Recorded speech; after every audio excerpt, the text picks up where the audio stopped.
Hello, friends. Robert Bevan here, author of the Caverns and Creatures series of comedy, fantasy novels, and short stories. With me is Sam West, and today we'll talk about the spell Guards and Wards. This is really like All about right. 3.5 billion spells roped together. It's like 10 spells in a trench coat that are trying to sneak into a movie. That's really what Guards and Wards actually is. We just did Hollow, and it feels kind of like that because similarly, you're protecting an area, and there's just a bunch of random stuff going on. It like the random stuff going on is whatever. Like it's not even amazing. There's just a lot of it, and I'm just like, I can't think of a game I've ever played in where I'd want to cast this. I can't think of a game I've DM'd where I've ever been like, yeah, my players really should have Guards and Wards right now. If anything, this fits in that bucket of spell that's just like, oh, this is a dungeon in a box. This is a DM goes, I've got a spell high level spellcaster. What spells do I give them? Oh, what's Guards and Wards? What's this do? Oh, this is just their dungeon now. Cool. And then you just run a Guards and Wards encounter, right? Like, all right, well, let's get on that. What does this do? Okay, so you don't have to spend any money for this one, which is neat, but it takes 10 minutes to cast. The gist of it is you walk through up to 2,500 square feet. So like a mansion, right? Big space. Or a single 105-foot square, 25 10-foot squares. Like there's a bunch of math as to how large it is. You ward the area with a bunch of shit. I mean, that's what you do. So when you cast the spell, you specify individuals to be unaffected by it. So that's like nice. You can be like, okay, I want these to be unaffected by it. And you can pick which of the effects that they ignore. You can also specify a password. So like if you want future people to not be affected by it, you can be like, the password is orange juice. And then people can say orange juice and ignore all of the effects of the spell. So this is Guards and Wards creates these following effects. These are all mandatory. If you cast the spell, these happen. So in corridors, fog fills them. And there's a 50% chance a creature other than you believes is going the opposite direction while in the fog. So I don't know how you run that. I don't know how you rule that. Like, at what point in the movement do you ask the question? I don't know. I guess for really, really long corridors, like they might get turned around a couple of times. I don't entirely know. I've never had it happen to me at a table because I've never had a player cast this spell. You have doors. All doors are arcanely locked, which I'm going to let you know right now. If you're in a wooden estate, that's pointless because walls are made of wood and we can here's Johnny it right through those walls. That's not going to stop some angry barbarians with axes, but sure, if you're in like a stone area or you've got bigger, more secure places, sure, arcane lock all the doors, great. In addition, you can hide them with illusion magic. So you can just say like these sheer walls where there will be a bunch of doors, those doors are going to get covered up. Up to 10 of them can become invisible, basically, and become like hidden doors. So this is again feels like this is something that would be in a dungeon. This is something that a player would be like, oh, there might be a secret door here because there's weird footprints going into this wall, and then Scooby-Doo mystery, the door slides open. Stairs fill with webbing from the web spell, and whenever they're broken, they grow over 10 minutes. Neat, I guess. And then you can place up to one of the following magical effects within the ordered area. You can put dancing lights in 4 corridors. You can put magic mouth in 2 locations. You can put a stinking cloud in 2 locations. You can put a constant gust of wind in 1 corridor or room. And you can place a suggestion in 1 location that suggests anyone that passes through the space to do something, which is definitely the most powerful thing on all of this. Maybe the stinking clouds are all right, but the suggestion can be way more powerful, giving a lot more options that are relative and like flexible to the specific space you're doing. Additionally, the whole area radiates magic. And Dispel Magic only removes singular effects. So like they can Dispel Magic. You have to Dispel Magic the fog down, then you have to Dispel Magic the stinking cloud down, then you have to Dispel Magic the webbing down if you want to get all of them. This does a lot. Like there's a physically large quantity of text here. I am not impressed by any of it, especially for a 6th level slot. And it's that last line in the text, it's one of those spells. If you cast it in the same place every day for a year, it becomes permanent. But who's doing that? Who's got time? Again, that's like the Lich that's been here for 2.5 centuries did that, right? That's what that's for. Which even then, like, they can walk the halls daily. Like if it's your house, you could take a 10-minute walking routine every morning and do this. It doesn't cost you money. It just costs you your 6th level spell slot. So I guess if you want to keep a 6th level spell slot, sure. So like ultimately, even if you are putting this like in your house, what for? Like, how often is this preventing interlopers? How much is this just like a mild inconvenience? Like, Yeah, I mean, you're the dungeon master now. yeah, right. And You're what making a monsters? really lame dungeon. Yeah, like the dungeon is a bunch of fog clouds and some invisible doors. Like, I guess you use this to hide certain people. You do this as like a big mystical uh shelter of sorts, I guess. Like, you turn some abode into a sanctuary, like a sanctuary that can be broken for specific creatures. Is that good? I don't think so. Like, it is Not much of one, because one-sided. I mean, you can get through fog, you can get through webs. Whoever you're hiding in there isn't amazingly well protected. Yeah, I think like the invisible doors is the best part of it, but even then, like moderately intelligent creatures will be able to figure out where those are, right? Like, doors don't just go away. An entry place has a pretty like specific denotation in buildings. Like, even just like foot traffic will make it obvious, can make it obvious at least, like there's a door here. Between like carpets just running into walls to like weird shoe prints going into walls and stuff. Again, this is like Scooby-Doo mystery levels of invisible door problems. I guess Right, the well, upside. I get what you're saying, but I think it's on you to move the rugs, Sure. Over the 10 minutes of casting this, yeah, that makes sense. It being one-sided, sure. Like, I guess you want to fight the enemies that have to go through the webbing that you can just like waltz right through. That's kind of neat. I guess you can fight the enemies where they have heavily obscured areas and you don't. That's kind of neat. I talked about why I don't think Hallow is good, and the reason, well, despite the fact that I love the spell and I want it, it's a spell that I really want to cast. It's a spell that I, as a player, really enjoy using, even though I've only got to use like twice in my life. Just because it's fun to set up defenses, it's fun to make an environment that's tactically rich and involved, and that like something that you can build a plan around. Guards and Wards fits the same boat, just in not, to me, not as compelling ways. It requires there be a specific building. I can't just put this anywhere. I can't put this in the middle of the woods. I can't like put this in a place that I want to be. The 10-minute cast time means, like, hypothetically, you can arm a dungeon that you're in with it. It's a 6th level slot for that. I Yeah, don't 6th level know. guard. Hallow, if I remember correctly, is 5th level, right? Yeah, and I think How the is effects this Hallow more offers are powerful than way Hallow? better. Yeah. And I mean, it's just permanent right out of the box. You don't have to cast it every day for a year.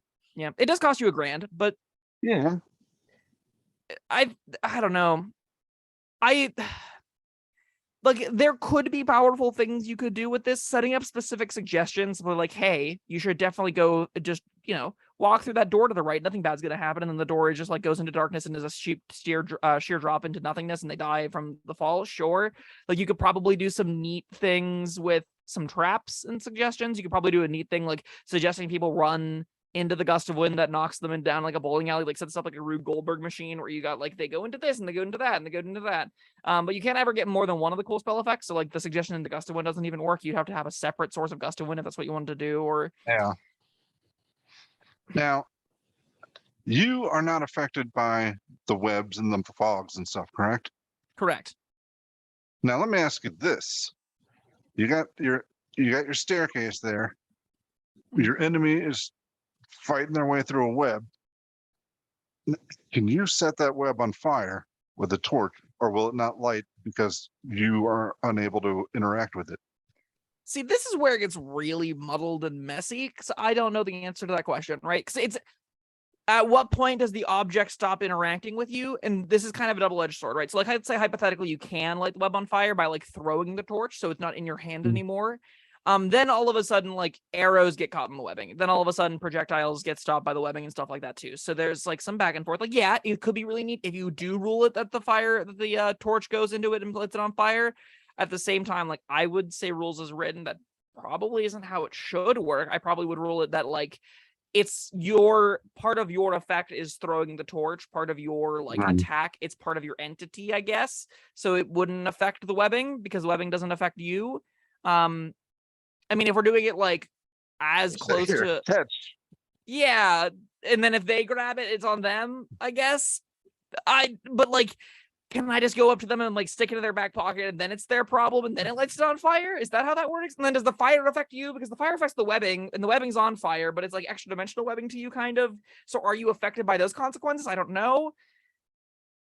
Yeah. Who cares really though? It's this is Yeah. never going to come up. I am inclined to agree. Listeners at home, watchers at home, tell us in the comments how you made the spell awesome. I'm just really underwhelmed. It's really hard to look at a bunch of lower level spell effects stapled together and be like, this is an exciting 6th level spell. Yeah. I just like, if you want a Stinking Cloud, cast Stinking Cloud. If you want a suggestion, cast Suggestion, right? Like if you want Fog Cloud, 1st level Fog Clouds are going to be about as good as this at doing the Fog Cloud effect. So like, you don't need this.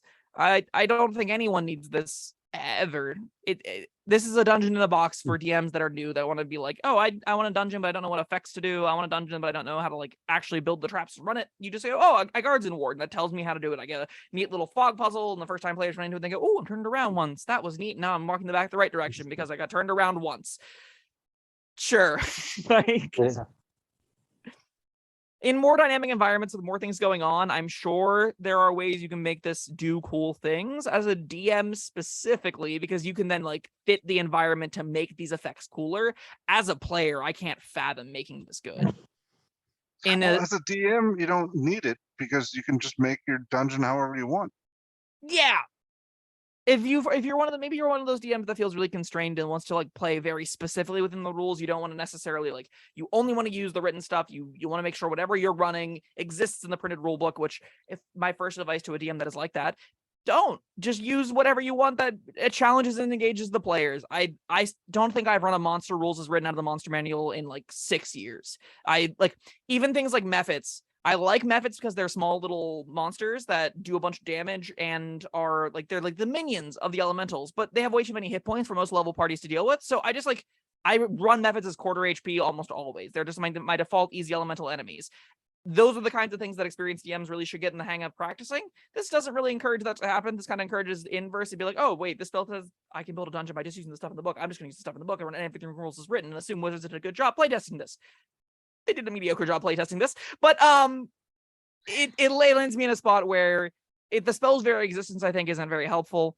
I really wish this was just like, here's an example dungeon using spell effects that exist, and just have this be like a paragraph in the DMG. That's where I think this belongs, and not as a spell that any player should ever put on a character sheet. If it was lower level. I mean, then we're looking at like what level, because then we're bundling spell effects and go, well, if you were going to cast Magic Mouth anyway, you might as well catch this.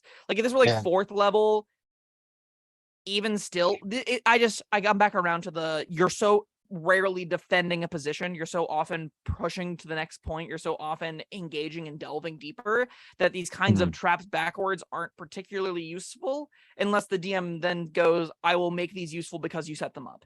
And these effects aren't powerful. Like Stinking Cloud is a 3rd level spell. It's not a fine it's a pretty bad 3rd level spell. We'll talk about it one day, I'm sure, but like that's the highest level spell effect you're getting here, and that is not worth a 6th level spell slot. So No, I mean, kind of think this might be fun if it started out lower level and you could upcast it for different effects, but still, it's the whole defensible position thing that doesn't happen often enough to make it worth it. But Bob, my counterpoint to that would be like, that exists, just cast the spells on the spell, right? Like at 2nd level you can use Arcane Lock. That's one level of the spell. With 2 levels, or at level 3, you can do a Stinking Cloud. With a level 3 and a level 2, you can do an Arcane Lock and a Stinking Cloud. And then we're building our own guards and wards. That's cheaper than 6th level slots. So like often the higher level spell slots are more valuable than combined lower level slots. Often 2 3rd level spells are worse than 1 4th level spell, because 1 4th level spell will do things no 3rd level spell is able to do. And this is a 6th level spell that it can only really do things that 3rd level and lower spells can do, and that is not where you want your 6th level spell slots to be. That's not where you want your 5th level spell slots to be. That's not where you want your 4th level spell slots to be. You don't want this spell.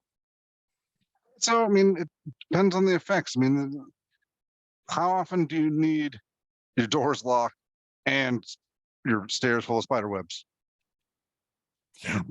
Just, I don't know. I'm with you on this one. I liked Hallow. I thought that was. I think there's more uses for that than you gave it credit for, but I think we're going to be on the same page with this one. Yeah, this What is a- unremarkable 1 out of 5. This is uncastable garbage. You probably shouldn't put on any character sheet ever. Oof. Giving the 1 hurts. I'm gonna. When would I'm you gonna hold cast out this, some- Bob? The 1, feels like a hate crime.